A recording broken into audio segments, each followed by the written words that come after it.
Stephen A., to that point, with Derek Carr specifically, he's now 0-3 in career games where temperatures are 40 or below. But let's focus on that in the MVP conversation, who Carr has been a part of all season. He struggled in the loss against Oakland, obviously throwing for just 117 yards on 41 attempts. That's the second fewest pass yards in NFL history by a quarterback who attempted at least 40 passes. He was 2 of 17 on passes thrown more than 5 yards. So Carr's total QBR last night was 9.7, and his 2 lowest QBRs this season were both against the Chiefs. You can see it right there. Here's Carr after the game. It was definitely a bad night. There's no getting around that. I hate to have the bad night come on this one, right? Out of all the games that we've had, but obviously we didn't do enough. We all took turns, I feel very responsible for that because as the leader of the offense and the team, I feel sick to my stomach, when we put something like that out there on film, and it hurts. I can promise you that. I put too much time into this to go and do something like that. Max, did last night's game affect Carr's chances of winning the MVP?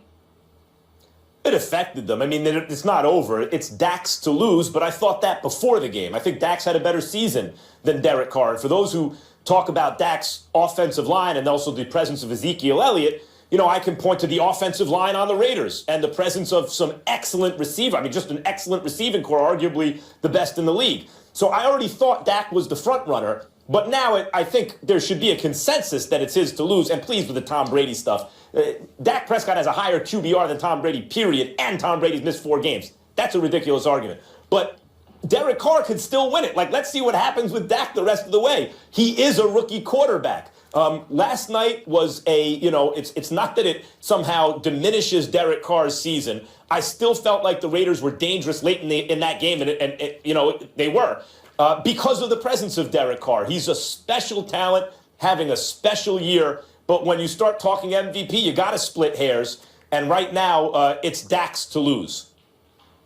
Couple of things. I really want Max Kellerman to stop being so disrespectful to Tom Brady, who basically has a rating of 113, a QBR of 89. He's got 19 touchdowns, just 1 interception, and is completing nearly 69% of his passes. Let's not act like, oh my goodness, he doesn't belong in the conversation. That's just disrespectful to arguably the greatest quarterback of this generation. Zip it. Stop it. Stop doing that. Okay, that's number one. Number two, when we get to Derek Carr, let's be clear about something here. The race is not over, but he looks bad right now. And here's why he looks bad. Because of what he's done the last 2 games. He completed 54% of his passes in that comeback win over Buffalo. Last night obviously was an awful night, as he admitted. He does have 3 games left. One's against Andrew Luck.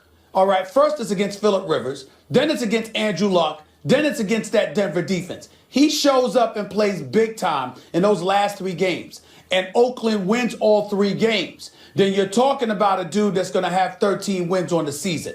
I don't think you can ignore that. So it's not over by any stretch. But the fact is that he's going to have to show up in an elite fashion in order to capture league MVP honors. It's not because of last night. It's because of the last 2 games combined with the 3 games to go and the way the other guys in the league competing with him for that MVP trophy have been playing.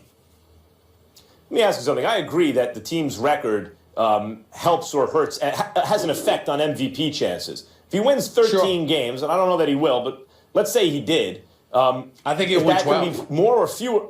Okay, 12. Is that going to be more or fewer than Dak likely? Fewer. So Dak's going to have a higher QBR, likely, more wins on a better team.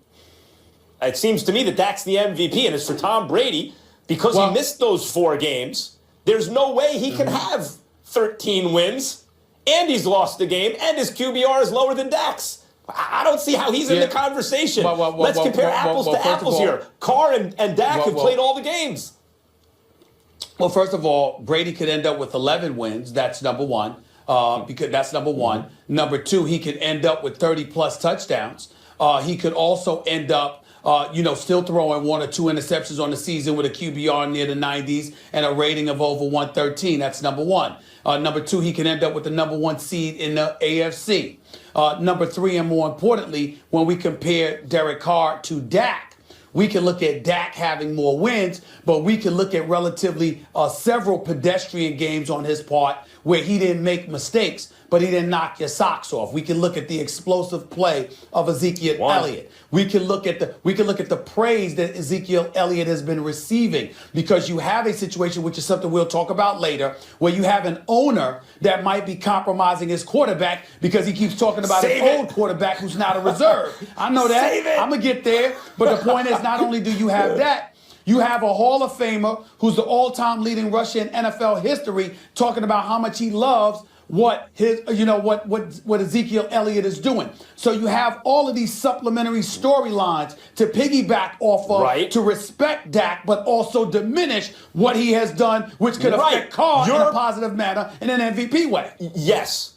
Yes, Carr could still, that's why it's Dak's to lose, but Carr could still easily win it. Because when all is said and done, I do not believe Brady will have the highest QBR and everything. He doesn't right now, Dak does. And plus, even if he did, it would have to be by such a margin to make up for the fact that he missed 25% of the season. He's out. I'm just talking about not how the voters are going to vote. I'm talking about a rational approach to awarding MVP. So when you talk about Dak and why he might not win it, it's always this kind of like nonsense, bad MVP voters who aren't very smart type stuff. It's like, well, Ezekiel Elliott's on the team, so they'll split the vote. Okay, that's the reality, but why should that affect Dak? Why does that mean he's not the MVP? Or he's a rookie. He has time. Derek Carr's been in the league a couple years. He's paid more dues. Or Tom Brady's the greatest quarterback of all time, which is true. Let's give it to him. But none of those are actually good MVP arguments. When you look at the actual argument for MVP, at this moment,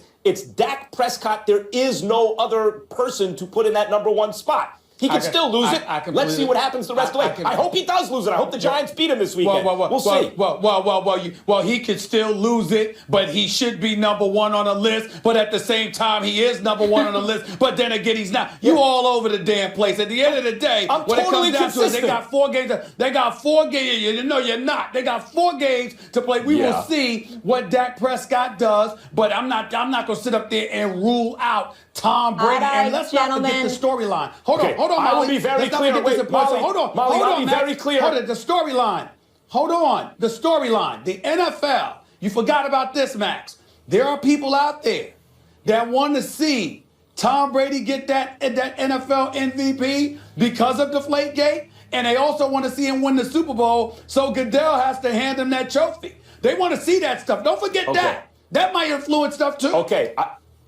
Yeah, absolutely. I just want to be very clear about this, and Stephen A. accused me of not being clear. At this moment, Dak Prescott deserves the MVP, period. Not all of the voters are very smart, so he might not get it, even if it were awarded today. We'll find out how you feel Monday morning. We'll find out how you feel Monday morning. Heard you crystal clear there, Max. This MVP conversation is to be continued, gentlemen. But we posted this question on Twitter a little earlier, asking if you all think Carr's MVP hopes are over, and 51% of you are keeping hope alive. 49% said yes, they are. First take, just getting started. Do you feel like the Raiders got exposed? No, I do not. I do not feel like they got exposed, because I'm going to take a few things into consideration. Clearly, Derek Carr didn't have the best game. It didn't help that Amari Cooper, Crabtree, and the rest of the crew couldn't get open against Peters, Berry, and the Kansas City Chiefs secondary. Major props to Kansas City's defense. They're 20-3 in their last 23 games with a 197-point differential. They have been absolutely sensational. Andy Reid is doing a phenomenal job. But the reason why I'm going to say that the Raiders weren't necessarily exposed, it's going to sound like an excuse. I concede that, because this is football and there are conditions that people definitely have to live with. But damn it, it matters. We're human beings. We've got blood sifting through our veins. We're not robots. These kind of things happen. It has a negative effect on you. I'm talking about that freezing temperature, that cold weather. About 20 degrees last night. Lord knows how it felt with that wind chill factor. It was cold out there. It certainly, even though it gets cold in Northern California, not to this degree as far as I'm concerned. There were inclement weather, I believe, played a role. I believe it sort of threw off the Oakland Raiders and their high-powered offense a little bit. There was a 3-turnover differential, for crying out loud. Kansas City uncharacteristically turned over the football. The Oakland Raiders offense that I know and love would have taken better advantage of that had the conditions been better, although they were held to 10 points early in the season against Kansas City. That is beside the point. I think they would have showed up better last night. I think they would have performed better had it not been for those freezing temperatures, which I clearly did not take into consideration before predicting the outcome of this game. I'm going to give the Raiders a mulligan here because I don't believe that Crabtree and Cooper and all of these boys would have had receiving yards in the 20s. I don't believe that Derek Carr would throw for just 117 yards. I don't care what secondary you're going against. I'm going to give the Raiders somewhat of a pass on this because I think inclement weather compromised their performance, Max. That's what I believe. The Raiders got exposed. They got exposed as legit, as did the Chiefs. Those are two legit teams, and neither one of them as good as the Patriots, and anyone who watched that game last night knows that. The Raiders are legit because on the road, in a very tough place to play, Arrowhead, maybe the toughest in the NFL, in bad weather, in a hostile environment, game came down to the wire. So the Raiders are real. I thought they would lose that game. The Chiefs were favored to win. The Chiefs beat them earlier in the season. And so the Raiders doing that, having that game come down to the wire when the defense is doing a number on Derek Carr and all those other factors are in play, and you've won so many games already this year, that kind of loss is the kind of loss you can live with. You're going to lose some games throughout the course of a season. And almost every team ever, more than one. So that's the Raiders. The Chiefs are onto something. Andy Reid, a great coach, has done you look at the 20-3 mark that you referenced, Stephen A., that I was talking about yesterday. What's the key throughout that time? The turnover differential. Everything else cancels. Everything else in football is noise. It's not that your offensive line, the other team's secondary, the running game, all those kind of things aren't significant. They are significant. But if you have a +2 turnover differential, you're going to win more than 2/3 of the time. That's the determining factor. And generally, a team with a high turnover differential, like the Chiefs, you say, well, they're going to regress to the mean, meaning some of that's luck. They got to come back to the pack a little bit, and when they do, they'll start to lose. But I don't think it is luck with the Chiefs. They're leading the league in picks over that time. They're also leading the league in lowest opponent's QBR over that time. That's just a really good Andy Reid defense. So, were the Raiders exposed against them in that environment, having the game come down to the wire where all these things are going right for the Chiefs? No, they weren't. The Raiders are legit. And what about the Chiefs? They're legit. But we saw what we saw last night. Neither one of them is as good as the New England Patriots right now. Well, I'm not willing to go that far. I'm not willing to go that far because I think that the New England Patriots took a step back losing Gronkowski. I'm not saying that it's definitive that anybody's better than them, but I do think that we have to give the Chiefs some consideration along with that of the Oakland Raiders. Again, I think the inclement weather, the freezing temperatures last night at Arrowhead Stadium had something to do with curtailing the performance that I anticipated the Oakland Raiders would put forth. In the case of the Kansas City Chiefs, this is a team that's got the 7th ranked defense, okay? Even though it would say they're 29th against the rush, they're 27th against the pass, I think it's a misnomer. I think they find a way to make plays. I think that defense is something to behold. With Houston, with Ali, with Peters, with Berry, and the crew, I think they can make some noise. The problem is it comes down to what Alex Smith can do for you. The one thing that I would say is this, whether it's Spencer Ware running out of the backfield, this kid, Tyreek Hill, punt return, also caught a touchdown. This kid is a noisemaker. He can make some things happen, particularly with his speed. I don't think we saw that element on the Kansas City Chiefs last year. You know, you combine that with with Jeremy Macklin's return, because if you've got him come playoff time, along with the Hill, along with some semblance of a running game, and a guy like Alex Smith, who isn't prone to make mistakes, last night notwithstanding, I definitely think you got a reason to worry about the Kansas City Chiefs. Here's what we have to keep our eyes on about the Kansas City Chiefs moving forward. If they get home field advantage, now those temperatures and that environment that you saw last night, it's not going anywhere. And it's something that would work to their advantage. You have to remember that you have a lot of people out there who believe that Bill Belichick cost the New England Patriots a Super Bowl championship because he wasn't willing to put the pedal to the metal as the season waned, and ultimately made some questionable decisions where he lost a couple of games late in the season last year, 1 or 2 games. So as a result of that, New England lost home field advantage and then had to go on the road, in the AFC Championship game, and then that what happened ended up happening. You got to keep your eyes on that with New England now, because a lot of times we look at the New England Patriots and we get so caught up in what we see from them over the course of a regular season game that what we forget is that at Foxborough, they're lethal, and that's where they usually are because they're so exceptional during a regular season. When they go on the road, what exactly is it that they do? So while we're willing to sit up there and say, all right, Oakland, their defense is suspect, even though their offense is high-powered. Kansas City, Alex Smith is basically a game manager, and they're a really good team, but can they have that dude that can take them over the hump? What we have not taken into consideration is what if one of those teams forces New England to have to come on the road again in a playoff game, particularly an AFC Championship game? I mean, Arrowhead, if anyone has to play the Chiefs at Arrowhead, that's a tall order.